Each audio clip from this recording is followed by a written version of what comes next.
Starting about August 15th, the most common conversation starter is, how was your summer? And invariably, part of the answer is, it went by so fast. I can't believe it's over. And that's even before it's over. No one ever says, wow, the winter went by so fast. I can hardly believe it. Winters are slow, summers are fast, and really fast for rabbis when the new year comes out 3 days after Labor Day. If we had a decent union, we'd change it. A couple of years ago, we celebrated our 36th anniversary here at Ohev Shalom, and those 36 years went by very fast. One of the highlights of our 36th anniversary celebration in December of 2011 was an evening with Mitch Albom. Mitch Albom, author of Tuesdays with Mari, followed by a number of other meaningful books. And before he came here for the public presentation, I had about 15 minutes that evening with him to chat in the bridal room. And he told me that he had a new book coming out. Actually, part of our conversation was that I told him how so many of his books had been inspirations for sermons over the years. Of course, his first, Tuesdays with Mari, one book that came to have very special meaning for me, One More Day. After a difficult summer at Hadassah Hospital in Israel that was touch and go at times, the idea of one more day with Janie was all that I could hope for and pray for. And then another day and another day. And a couple of years ago, then his most recent book, Have a Little Faith. The stories of his childhood rabbi Albert Lewis in the affluent suburbs of Cherry Hill, and an African-American pastor, Wes Covington, pastoring in the poverty of urban Detroit. But what these two men shared in common was more than their little faith. It was their great faith. So Mitch Albom told me then that he had a new book coming out to be released in the fall of 2012 that would be dealing with time and our relationship with time in our lives. So it came out September of 2012. It was late for last year's High Holy Days for me, but in plenty of time for this year's High Holy Days and today. One day I was looking at the fantastic table of books in Costco, where I've come to spend a little too much time. But where else can I buy a tub of Philadelphia Brand cream cheese that'll last me somewhere between 6 months and eternity?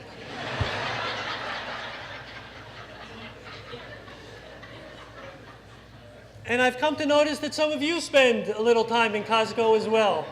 It's a great place.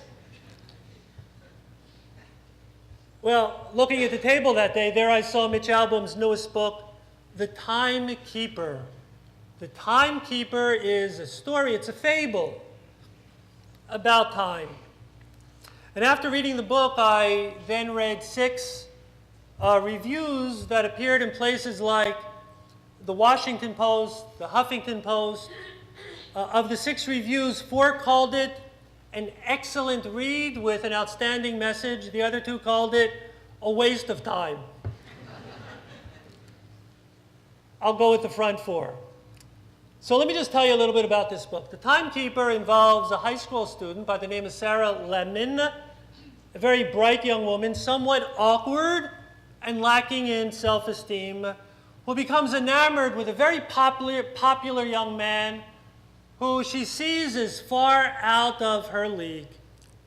But they both do volunteer work together at the local soup kitchen, and lo and behold, he asks her, this popular kid asks Sarah Lemon out on a date. And Sarah can't be more excited than she is. She cannot wait for the moment of when that date arrives and happens. She is counting the days, And then she is counting the minutes. And then, as he's about to knock on the door, she's almost counting the seconds. Time cannot go fast enough for Sarah to have her first date with this amazingly popular young man. She cannot wait. And there is an older billionaire hedge fund manager by the name of Victor Delamonte. I love that name. I don't often get to say a name like this. Delamonte, Victor Delamonte, who was diagnosed with a terminal illness. As much as Sarah couldn't wait for the date, Victor Delamonte wants time to stop. He wants to hold on to every second possible. Victor is looking for victory over time and its limits. All of his wealth cannot buy him more time. The billionaire and the homeless man have the same 24 hours in a day. Time is the great equalizer. But Victor Delamonte has a plan to beat time. His plan is to have his body frozen in a cryonics lab until a cure is found for his disease and he can turn and return to his billionaire life. And then there's one more character. The story takes us back some 6 millennia, 6,000 years, to a young man by the name of Dur. Dur in Hebrew means generation. Mitch Albom is a graduate of the Hebrew Academy, surely knows that. So, to a young man by the name of Dur, who was the first person to ever mark time. Before Dur, there were no hours, there were no minutes, there were no seconds. There was just. So in creating the sundial, Dur is the inventor of the hours and minutes and seconds. And for all of his efforts to mark time, to control a time, he is condemned to live forever. Condemned to live forever. And since he had lost his life's love, Allie, his beautiful wife, they had been childhood friends before becoming childhood sweethearts. When he loses his life's love, Allie, life became terribly sad and totally boring. But he's condemned to live forever. Not only to live forever, but forever to hear the complaints in his cave of everyone else who is constantly complaining about time. I don't have enough time. I have too much time. It's getting so boring. I can't get everything done in the time that I have. And Dur is, in fact, Father Time. A high school sophomore recently said to me, she wishes she were a senior already. You remember ever feeling that way? You know, if I could only be a little bit older. You got to go back to your long-term memory to remember that.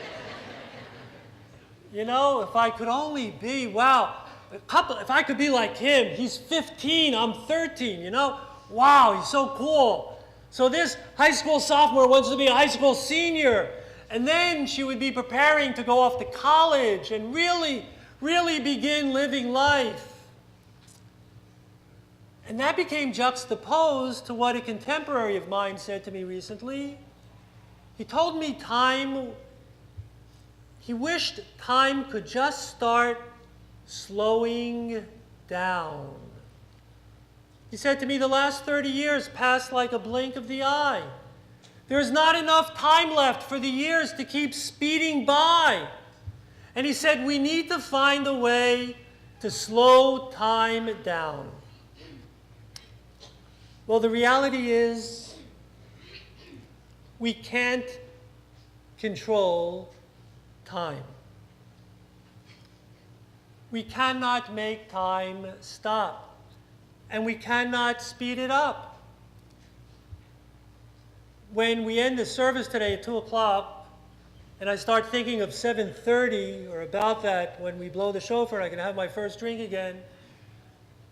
The reality is, though, that we can't make 7:30 come right after 2 o'clock to avert the slowest hours of the fast. You know, it's ironic that these days when we don't eat, or this day when we don't eat, they are the slowest hours of the year. And what do we call it?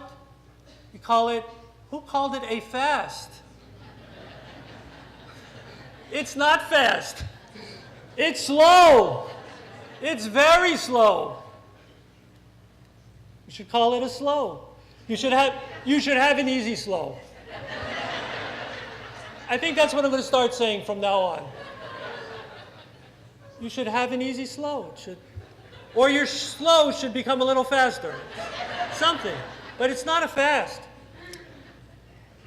Well, we can't turn the clock back as much as we would like to today and have one more day with those loved ones whom we will think about in a bit, though we think about them now and on so many days. We can't turn the clock back to have that one more day, and we can't turn it ahead to get to that much anticipated event, something that we just can't wait to happen. We cannot control time, but we are not totally powerless in our relationship with time. What we can do is, we can live as fully in this moment as we can. Let me say that again. What we can do is, we can live as fully in this moment as we can.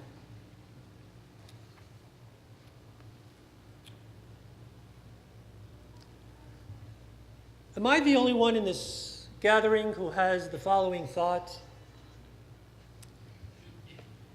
I find myself thinking about time in a new way as I begin my next decade in just a week.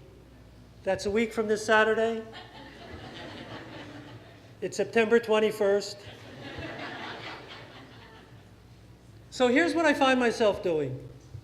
I take a chunk of time in my mind, and let's say it's the past 20 years. And you know, as I look back on the last 20 years, it doesn't feel like 1993 was that long ago. So it doesn't really feel like it's that much of an amount of time. And I think about where that amount of time will take me in the future if I am gifted to have that amount of time. And while I am busy ruminating, I look at my dog Oliver. I don't imagine that there are many dogs who get into their rabbi's sermons as much as my Oliver gets into my sermons. But I look at my dog Oliver, who's going to be 11, Kinai and Hara, and I find myself envious because Oliver is totally oblivious to time. And he lives, I see it, he lives in the moment. He plays like he's still a puppy, right, Paula? And as far as I can tell, Oliver has no sense of the passage of time or its limits. And there are things, clearly, that you can even learn from your dog. And that is living in the moment. Dear friends, life is not to be survived. It is to be savored. Life is not about making it through. It is about taking it in. Life is about feeling and saying with the psalmist, "This is the day the Lord has made. Let me celebrate it today." Celebrating this moment not because it's a holiday or it's my birthday, as it will be 1 week from today, September 21st, but because the world and I meet anew today. Today, and especially this day of Yizkor, we realize we don't have forever. This is our curse, but this is our blessing. Unlike Dur, it is because our time has its limits that our time is so very precious. I can't help but quote the same source that Barry quoted earlier. It's such a beautiful expression. Maybe the most beautiful words or amongst the most beautiful words of Torah. The Torah reaches out to us and says, "Behold, I place before you blessing and curse, life and death," and then those two great words, "Uvacharta b'chaim," and you shall choose life. When we realize how precious time is as it runs through the hourglass of our lives, we are choosing life. When we live in a way that demonstrates our awareness of the preciousness of time, we are again choosing life. We don't need to be as rich as Victor Delamonte.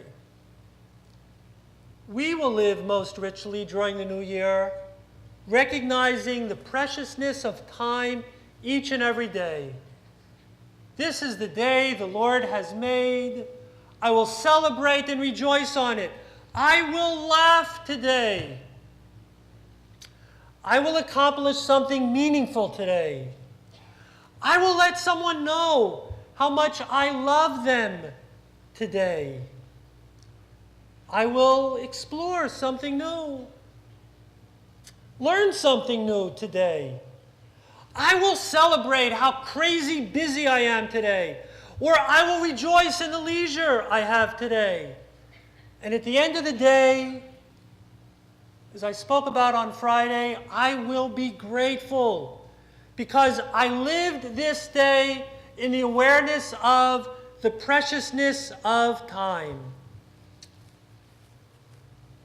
If you need to ask someone's forgiveness, friends, do it today.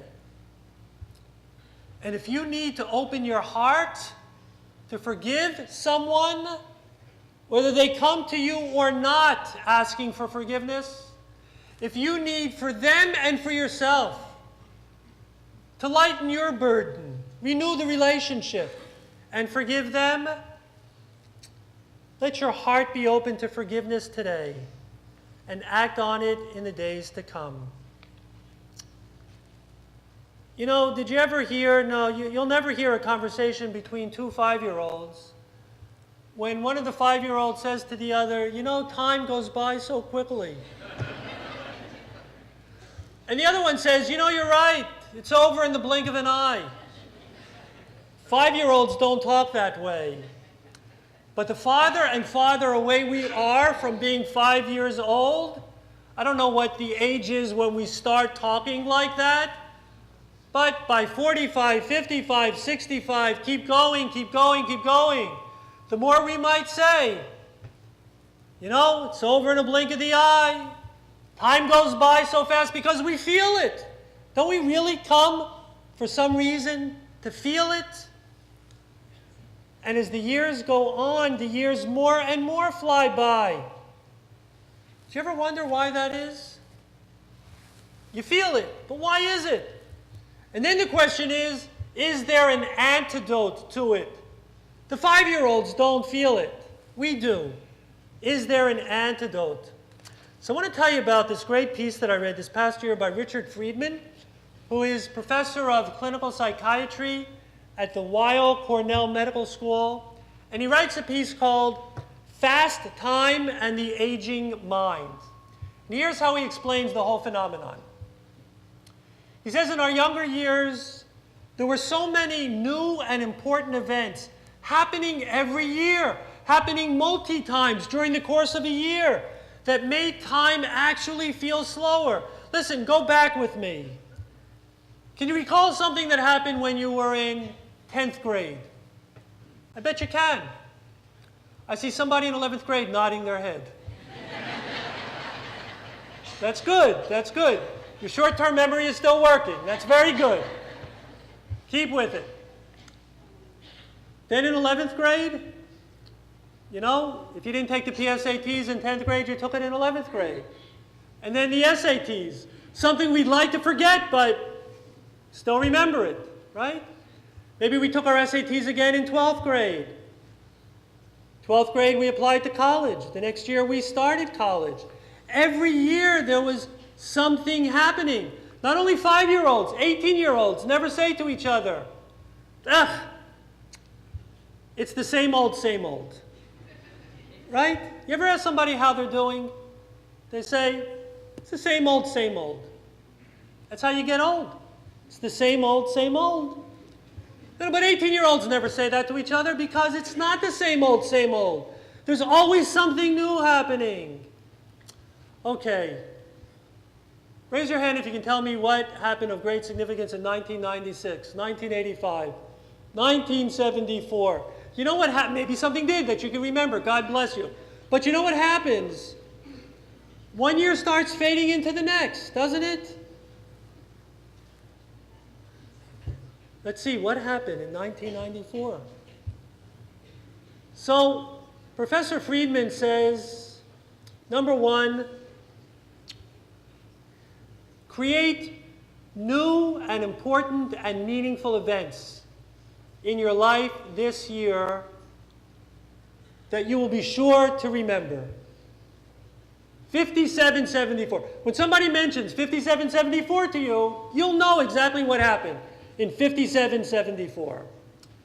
And then Professor Friedman also says, based on empirical studies, that the more we focus our mind, this is interesting, the more we focus our mind, the more we take in, remember, learn, experience, and actually time then feels as if it is going slower.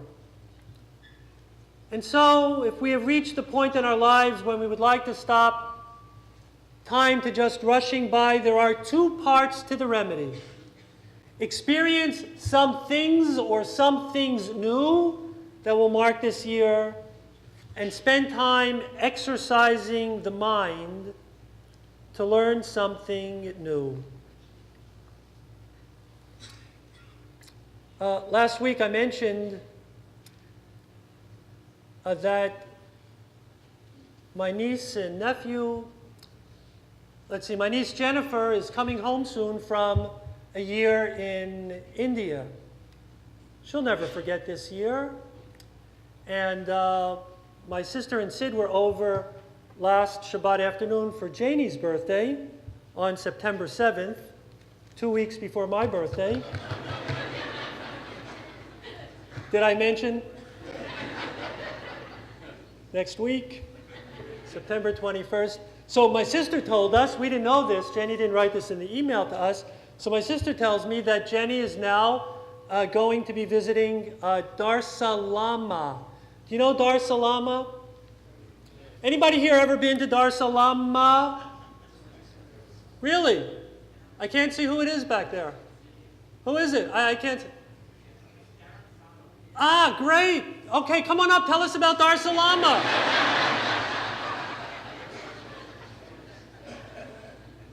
Well, you know what Dar es Salaam is. Dar es Salaam is where the Dalai Lama is. You know, the Dalai Lama, of course we know that he was exiled by Chinese Communist government from his home in Tibet, and he lives in exile in Dar es Salaam. You know, there have been many encounters between the Dalai Lama and, our most important Jewish leaders. One was Reb Zalman Schachter Shalomi. And one of the questions the Dalai Lama had for his Jewish visitors always is, how have you guys survived? Because he wants to survive with his people in exile in Dar es Salaam until they're able to return to Tibet. So here, Jenny's on her way to Dar es Salaam. She'll never forget it. Maybe she'll get to see the Dalai Lama. Maybe the Dalai Lama will get to see my niece Jenny. Something he won't forget. And then My nephew Joel, as I mentioned, just spent the summer exploring the natural beauty of Peru, other parts of South America. He just sent his latest blog from Ecuador. And what do you do after you go to Peru and Ecuador? So what's the next thing you do? 3 weeks in Israel. And how did he do it this time? Kids have the greatest ways of making things happen. He led 2 birthright trips. So out of 2 birthright trips, you get 3 weeks in Israel, and then he went to visit friends and hang around a little bit. Every week was a new adventure. But how about us?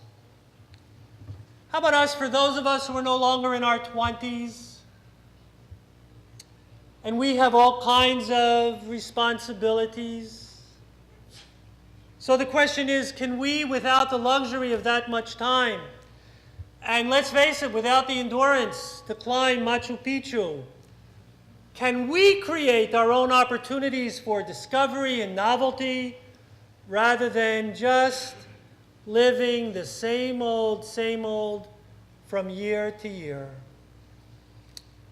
And though our learning curve may not be as great as the year we took trigonometry or physics, let's also ask ourselves, what can we learn new this year to focus and concentrate our mind?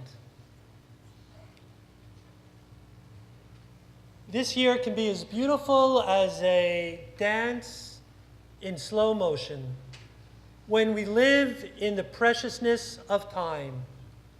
Time will not fly, time will soar. Just a note about how Judaism most beautifully deals with time. You know the name Rabbi Abraham Joshua Heschel? One of the great spiritual neo-Hasidic thinkers of the 20th century, professor for many years at the Jewish Theological Seminary of America in New York. Heschel writes in his short book, The Sabbath, about holiness in time. The greatest cathedral that Judaism ever built is not comparable to the Notre Dame or to St. Peter's Square. Our holiest edifice is within time. We are here today because this is the 10th day of Tishrei, and it is holy. There is holiness in time.